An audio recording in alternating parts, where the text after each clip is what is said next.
कौन सुनेगा मेरी कहानी में आप लोगों का स्वागत है। और मैंने आपको पिछले वीडियो में अपने लव स्टोरी के बारे में बताना शुरू किया था और मैंने बताया था कि वो मेरे से तंग आके अपने सिस्टर के साथ एक क्लास मेरे से आगे चली गई, मुझे छोड़ के। जाने को तो वो चली गई, बट मैं पागलों की तरह दिन भर उसके बारे में सोचता रहा। 1 साल की बात होती, 1 साल बाद ही हम एक क्लास आगे जाते।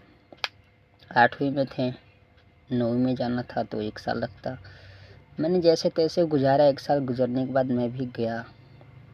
जाने के बाद मैं क्लास करने जाता था, बट मेरा मन पढ़ाई में नहीं लगता था। दिन रात उसी के बारे में सोचता था, खाना खाई होगी नहीं खाई होगी, कैसे होगी, तबीयत कैसा होगा। तो मैं मानता हूँ कि ये जो मैं बातें बता रहा हूँ ये हमें स्कूलों में टीचरों को बताना चाहिए कि बाबू, ये जो लाइफ होता है अपने माँ बाप के लिए जीने के लिए होता है, न कि किसी लड़की के पीछे करियर बर्बाद करने के लिए होता है। बट ये सब बातें हमें उस समय समझ में नहीं आता है, कोई राह दिखाने वाला नहीं होता। जैसे तैसे करके ऐसा नहीं था, वो मुझे देखती थी लेकिन बातें नहीं होती थी। जब टिफ़िन होता था तो लंच के टाइम में जब एक नज़र पड़ता था तो मुझे बार बार देखती थी, लेकिन हिम्मत नहीं होता था कि हम लोग कभी बोल पाते। डर सा लगा रहता था। जैसे तैसे करके मैं 10वीं का एग्ज़ाम दिया और मैं उसमें भी अच्छा मार्क्स नहीं ले पाया, जितना लोगों का उम्मीद था, जितना टीचर लोगों का उम्मीद था। मेरा धीरे धीरे पढ़ाई गिरता गया और मेरा सेकेंड डिवीज़न मात्र 285 नंबर, और उसका भी सेकेंड डिवीज़न ही आया था, मुझे याद है। फिर वो वहाँ से हम लोग बिछड़ने के बाद वो इंटर में वो भी एक फेल हो गई थी। और मेरा इंटर में जैसे एडमिशन हुआ, मेरा तबीयत ख़राब हुआ और मैं भी इंटर में साइंस ले लिया था और 2 बार मैं भी फेल हो चुका था और 2 बार शायद वो भी फेल हो चुकी। तो वो आगे चल के मुझे पता नहीं था कैसे कैसे करके आर्ट्स ली और आर्ट्स लेके एग्ज़ाम दी दोस्त। जैसे तैसे करके ज़िंदगी गुजर रहा था फ्रेंड्स। मैंने बहुत बार उससे बात करने की कोशिश की बट नहीं कर पाया। एक दिन ऐसा समय आता है कि एक मेरा दोस्त था और उसकी एक बहन थी और उसकी बहन से उसकी दोस्ती थी। तो मैंने उससे बोला कि सुनो ना, तुम्हारे बहन के घर वो जाती है, उसका नंबर मुझे चाहिए। वो पहले तो मना किया देने से, फिर बोला ठीक है, तू मेरा दोस्त है, मैं कोशिश करूँगा। वो नंबर दिया। दोस्त, मैं बता नहीं सकता, मैं नंबर लेके इतना हैप्पी था कि जैसे लगता था कि वो मुझे मिल गई। बट दोस्त, मुझे नंबर मिला बट हिम्मत नहीं हो रहा था कि मैं कॉल करूँ या ना करूँ।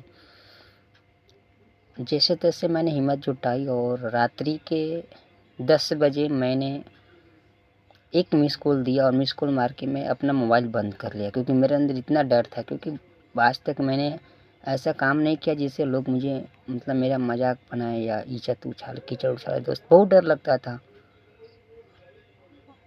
और मैंने मोबाइल बंद करके सो गया। फिर मैं सुबह जगा तो कोई रिस्पॉन्स नहीं मिला। फिर जैसे तैसे मेरे अंदर बहुत डर था, मैं सुबह खाना नहीं खाया। जैसे ही 10 बजता है मेरे पास कॉल आता है उसी नंबर से। क्या बताऊं फ्रेंड्स, उस समय मुझे लगा कि मैं क्या करूं। मैं भगवान को मन्नत मांगा था और उस मन्नत में मैंने, एक मेरे फ्रेंड थे, मैंने उनको मिठाई भी खिलाई थी। उसने पूछा कौन, तो मैंने उसका नाम पूछा कि आप ये बोल रही हैं, तो बोली कि यस, आप कौन बोल रहे हैं। हम बोले सॉरी, रॉन्ग नंबर लग गया था। वो बोली कि नहीं, आप कैसे बता सकते हैं, मेरा एड्रेस जान ले, मेरा नाम जान सकते हैं, मैं आपका नाम नहीं जान सकती। मैं ना करता रहा। वो हाँ पूछने के बाद मैंने अपना नाम बताया। वो बोली ठीक है, बाद में बात करते हैं। मुझे खुशी का ठिकाना नहीं था दोस्त। बहुत खुश था। मैंने उस दिन भगवान को प्रसादी चढ़ाया मैंने मिठाइयाँ भी बांटी और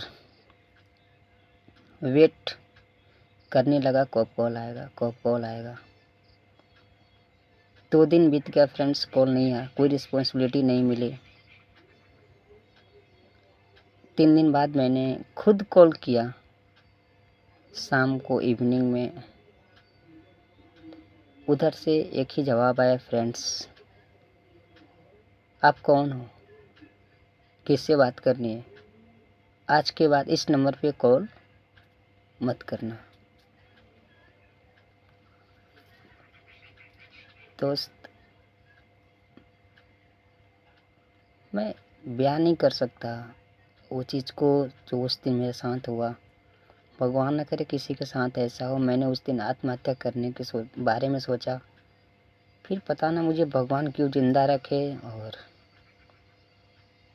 आगे कहानी मैं नहीं शेयर कर सकता, मैं इमोशनल ज़्यादा हो चुका हूँ। और मिलते हैं नेक्स्ट वीडियो में।